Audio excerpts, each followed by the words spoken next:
Hey everyone, welcome back to the channel. Today we're going to be going over a new series for entry-level PvPers, people who have not PvP'd before but want to get into it but don't know how. A lot of my friends have told me, they see my videos and they really want to start doing PvP but they don't know where to start, so this is going to be for them. And in this episode we're going to be going over how to get registered with SilphGG or Silph Arena, and how to what a basic battle looks like with none of the hardcore stuff, just a basic battle. So the first thing we're going to need to do is we're going to need to get you registered on silph.gg. So let's go to silph.gg and see the three lines here at the top right. We're going to click that. You're going to go to authenticate. You're going to click authenticate again, and you can either connect a Google account or your Reddit account to create a new account on this site. And once you have that account, you can go to the three lines again, go to click local tournaments, and it'll bring up a map of tournaments near you using your location. So since I live here in San Antonio, I see this one mirror cup right here. I click it, and it says at 6 p.m. on August 24th, and the location. I can enter this tournament, and you scroll down and you can see there are already 6 people pre-registered. So you're not going to be there, you're not going to show up and be there by yourself. But if you want to see what's maybe around you a little more, you can zoom out of this map, see a tournament up here in Abilene, check the date and time, see if you can make it. And you can do this for anything. You can zoom all the way out to the US and see, there's a ton of tournaments happening. You just need to figure out which one you want to go to, which one is available to you. So with all the paperwork out of the way, let's go ahead and get into the rules you're going to be adhering to for Silph Arena tournaments. And it's going to be up to your local tournament. There are cups every month for the Silph Arena that are specific to that month, and you'll be able to see the rules on SilphGG. And then your own local tournaments may have their own open league, which you can use any Pokemon in the Great League, which means the Pokemon must be under 1500 CP or under. And right now, the Great League is the only sanctioned tournaments that are allowed, or that SilphGG ranks. So you'll only get ranking based on Great League tournaments. But that's not to say that you can't, hold your own tournaments that are unranked for Master League or Ultra League. Some other just info to have is Ditto and Shininja, I believe is the name. They cannot, you actually can't even put them in a battle. And I don't know the reasoning behind this, but I can guess that Ditto, you're going to be able to get it to level 40 and be under 1500, and so when it copies a Pokemon, I'm guessing it's going to be that Pokemon but with insane stats. And then Shininja, I believe in the game, only had 1 HP and could only be hurt by super effective attacks, so that's a little crazy for Pokemon Go. So either they haven't been changed to fit into the battle system, or they're just going to be left out completely. And this is on Niantic's side, not Silph Arena. So let's go over some more of the basics. So for any tournament that you're in, you're going to need to register a team of 6 Pokemon. Now these 6 Pokemon, you're going to have to enter them in here, and you can either type out the name or click them. And in this selection tool, it'll only let you select the ones legal for this specific cup. And then you'll enter their CPs to the right. And this is just to make sure that your opponent can see exactly what you have and that you're not bringing in different ones. And you'll always bring in a team of 6, and you'll register it for this tournament. But you won't be using that 6 to battle in every in every match that you have, right?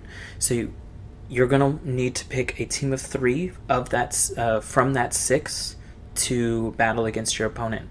Now you can pre-add in your teams of 3 if you want. In this screen right here, you're gonna want to go to Party, and then in Great League hit the plus sign, and then create a title for that team, and then press the plus sign, the white plus signs, to add in any Pokemon you want to register as your team of 3. Now, this isn't something that you're auto-locking in, it's just a pre-selected party that you have. Maybe this is the lead that you like to start with, Lapras, and you like the Charizard Venomoth in the back. So like a basic template.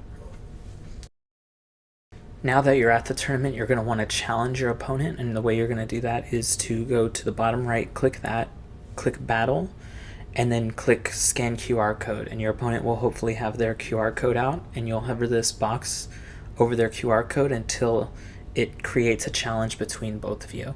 Now, the way you do that here is you click on that small QR code, and it'll create a bigger one that takes up your whole screen that they can click.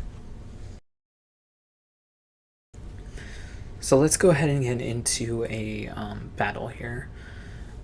So we're going to have our pre-selected 3, and we're going to go in against, this is just the trainer. And what you're going to want to do is, your Pokemon has a fast attack and up to 2 charge attacks. Now, to use the fast attacks, you just click anywhere on the screen. As you can see, my cursor is just going everywhere on the screen, or pretty much everywhere. You don't want to click any of the extraneous things.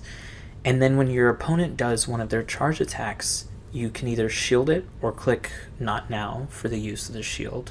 And shielding a charge attack does 1 damage to you, but then blocks all the other incoming damage. Now here we use the switch mechanic. That is in the bottom right corner. There was 2 arrows, and we switched into this Pokemon. Now, things to think about during the when using the switch mechanic. Once you use it, you're on a 60-second cooldown, and you're not allowed to use it again in that 60 seconds. As you can see in the bottom right corner after this charge attack, you'll see there's a timer going, and the switch timer is grayed out right there. So it's probably been about 30 seconds, and when I try to click it, nothing happens. So you're going to want to be wary of using it, because this Pokemon's going to be locked in for 60 seconds. So if it's a bad matchup, you're probably going to get taken out. And when your Pokemon faints, you are given I think it's a 12-second window to choose your next Pokemon. Now, just something to think about is if you use up all that time, the switch timer is still going, so you'll be able to switch later or sooner based on the battle. Now, what you noticed right there was I had my Lapras in the first matchup, and I had gained a lot of energy in that matchup before swapping into the Charizard. That energy stayed on that Lapras. So when you switch out, your energy is still with that Pokemon the next time you bring him in. Another thing to note is that each charge move takes up a different amount of energy, so you can see the bars filling differently on my Venomoth. I got to the Poison Fang really quick.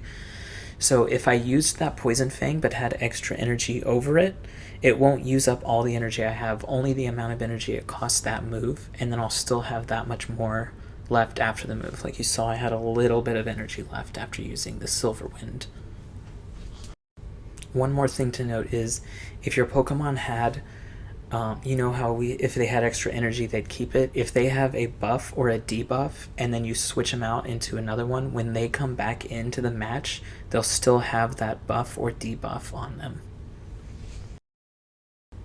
So that was a basic battle. And then one other thing about Sylph Arena is that any ranked matches you participate in, you can come up here, click on me, and then click your name, and you can see your stats in every ranked game that you've played, your total overall stats, the medals you've won, and then every game that you've played as a part of the Sylph Arena. It's a really cool way to keep track of your history, see how much you're improving, and look back at which Pokemon you used maybe when you didn't know exactly what you were doing, and then the improvement over time, which is really awesome. Also at the bottom, it has the people you've connected with all over the world, which is really cool.